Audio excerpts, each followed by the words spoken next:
Can özüm bu çile nedir? Feryadın ömrüm dağılıyor. Ayrılığa dayanamam. Aldığım nefes boşuna. Ayrılığa dayanamam. Aldığım nefes boşuna. Mən bu yarı məhəbbətdən hələ də yarı qalmışam. Nidalara, suallara bölünmüşəm öz-özümdə. Sənin o da ürəyində heç bilmirəm kim olmuşam. Hansı mənadaşımışam, nə pillə dəydim gözündə.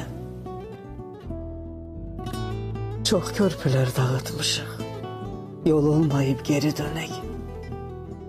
Gecələrə danışmışıq gündüzlərin nağılını. Ortaq bahar yaşamadıq, günəşində qəlbisi deyil. Yaşananlar gerçektirmi? Yuxudu mu? Nağıldı mı? Pencerenin cebindeki boş sigaret kutusu değil. Hislerimde tütün kokur. Həsrət kokur. Ölüm kokur. Bugün növbəti möhtəşəm bir ayrılıq baş verəcək. Bedenimden ruhum çıxır. Aynalara inanmıram.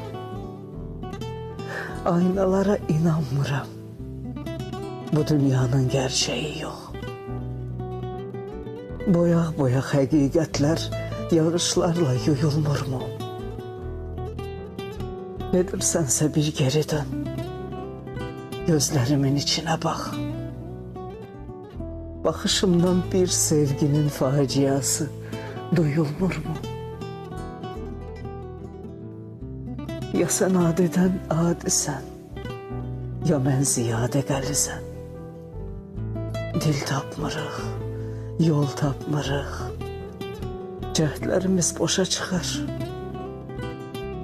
Sən qaya oğlu qayasan, mən sənə həsrət dənizəm.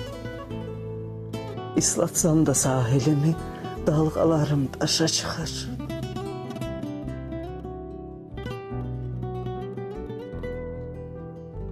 Şeirlerimde yazıldın, şeirlerden avut məni. İnad etmem, inad etmem. Mən ki səndən daha artıq inadkaram.